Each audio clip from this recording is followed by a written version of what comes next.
Okay, the final step on the floor pieces and also the wall pieces is to put a 1/16 inch backing on it. This is neoprene rubber, 1/16 of an inch thick, and it's got an adhesive backing that lets you stick it onto the back of the floor tiles.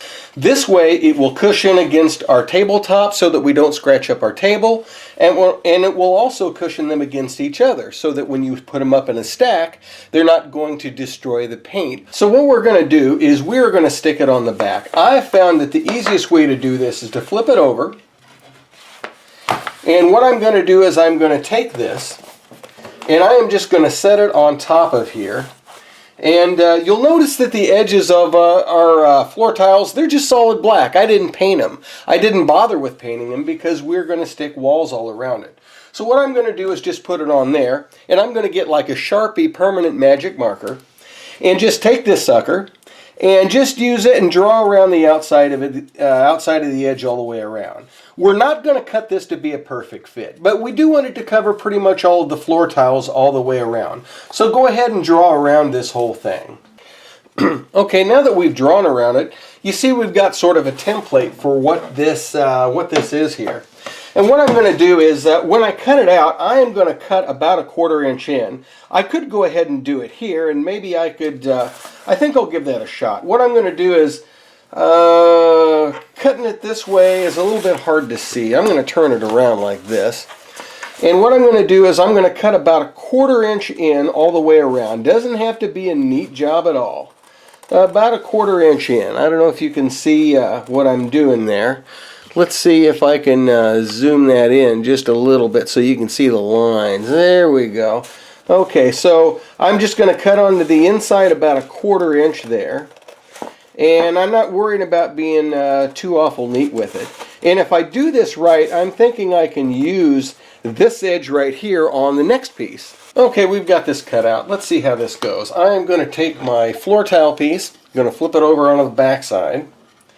And there it is there. And I am going to strip away this backing on here. And sometimes it's hard to get a hold of the edge here. I know it'll come loose. Come on. I think I've got it. There we go. Okay. So what I'm going to do is, well, that doesn't come loose very well, does it? There we go. Look at that. Okay, fine. We'll take it off in pieces. This stuff is actually really sticky. And what it is since I cut it with a pair of scissors, you know, a little unevenly on the edge. Okay, let's see how we can do with this edge. Is it going to do better? Can I take it off yet in one big chunk? It's almost, there we go. Look at that, look at that. Not quite. Okay, fine. We'll take off what we can. There we go. And we just got one side left. Let's see how we can do this. I gotta tell you, this sticky stuff is really sticky. So whenever you put it down here, don't mess up. In other words, that's why I cut it a 1/4 inch, because there's no way that I'm going to get this right on the money. So I'm going to line the corners up, and then I'm going to stretch it down here, squeeze it around a little bit. Yeah, there we go. There we go. All right, look at that. I've got about 1/8 of an inch all the way around now, because, you know, when you draw around it, you draw around it a little bit bigger than what it is. And there we go. Oh, that's nice. That just sets down nice and smooth. It adheres to the tabletop. I think that's going to be a nice backing for them. Now, realize you want to start with the big pieces first, because the scraps that we have left over, we're going to use for the individual tiles, and we're going to use to go under our walls and things like that. Okay, now I've got another really long piece. I think this room was the biggest one that we had in the whole set. But we've got a really long edge, so what I can do is I can try to adjust this. And what do you know, that doesn't really work, does it? I could make it work, because what it does is I don't have enough stuff out to the corner here to make that line up like I'm thinking. So instead, why don't I cheat? So instead of doing the long piece, why don't we do a shorter piece? So I can borrow this edge, and yeah, there we go. See, look at that. Now I can fit that. So I'm going to go in. I'm going to push it up so that I know that I'm beyond the cut line. And then I'm going to take my marker and I'm going to draw around this thing again, and we will make another piece. Okay, I did discover one problem with the floor pieces, and I should have foreseen this, but I didn't. It's only with the T-pieces that you'll have this problem. What it is when sometimes when you want to fit one in, the pieces won't exactly fit in. Okay, it's just a little bit tight. And I realized the reason it was tight. The reason it's tight in here and in here is that these hexes are all, they're exact. They're pretty much perfect hexes. And the hexes on the bottom of here are perfect hexes. And what happens is, if this was unpainted, this would drop right in.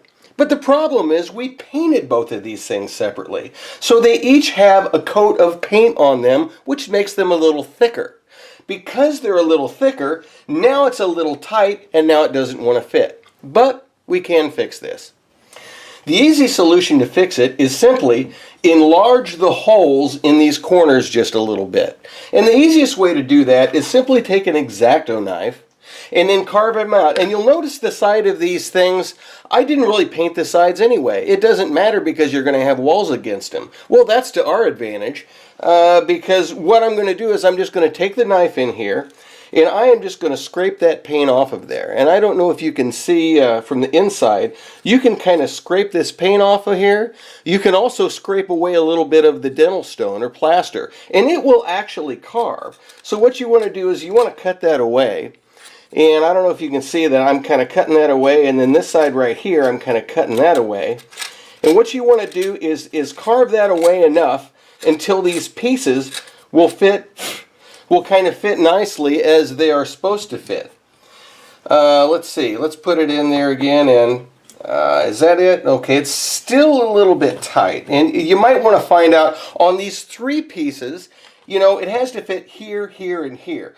It's not a big deal on a side where you just push it in, because if you just have to push it in, then it'll just go as far as it goes and stops. But when you've got a hole that forces one end to be in that position and nothing else can move, then you're going to have to adjust it. So it looks like right here, it's kind of binding right at this point right here. That's where I'm going to have to trim this thing down a little bit more at. So what I'm going to do is I'm going to carve that point down, and I'm going to take a little more off than I probably would have at first. Okay, I've taken a little bit more off of there, and let's see if that helps. Okay, yeah, see, that kind of drops in pretty nice. So that's one of the things. Now you'll notice that since I've done that, we've kind of got white on here. Well, that's not really too big of a problem. What I'm going to do is I'm just going to take a magic marker, and you can just take that and kind of blacken that in right there, because the sides of this was, painted flat black anyway, so most of these edges are black to start out with. Actually, the other pieces that you're going to have to also trim out a little bit are the centers of these V-shaped pieces. Anytime where you have a group of three hexes that are going to have to be jammed together, these are not going to fit into each other unless you do some trimming, because it's just too tight because of the paint job. So right here, you're going to have to trim out not just this hex right here, but the hexes beside it, so that you can easily fit three hexes in here. Now, my storage system to the floor tiles is really quite simple. Basically, all of the floor tiles have a letter assigned to them. Every floor tile with the same letter is the same size. So anytime it asks for an A1A or an A1B or an A whatever, they're all going to be the same size. So basically, I just have the piece, and on the back I've got a letter A on it. And if I want a stone texture, or if I want a wood texture, or if I want a grass texture, it doesn't matter. I'll pick out the texture, but they're all A-sized. So they're all going to be filed behind the A. If it asks for one that's a G, I will go to G, and there we go. We have the G's. And I've labeled it with a white sticker on the back and a permanent magic marker. So that's a really easy way to label these and an easy way to store them. This box is 11 by 17, and I think it's like 10-inch tall box, and this is enough to store all of the pieces and some extra room, because in the end, sometimes there's a piece like, let's say this F piece, I only did it in wood, but you might want one in stone. You might want one in grass and dirt, but that's not a part of the plan that I'd made. You can still play all the scenarios, you'll just have a wood floor on this particular section. But nothing is stopping you from making more castings of the dirt, rock, and grass mold, and then make one of these in dirt, rock, and grass, and then you can file it under F, and then you'll have a variety of textures of the same letter type or the same size number of hexes that you can use on your game.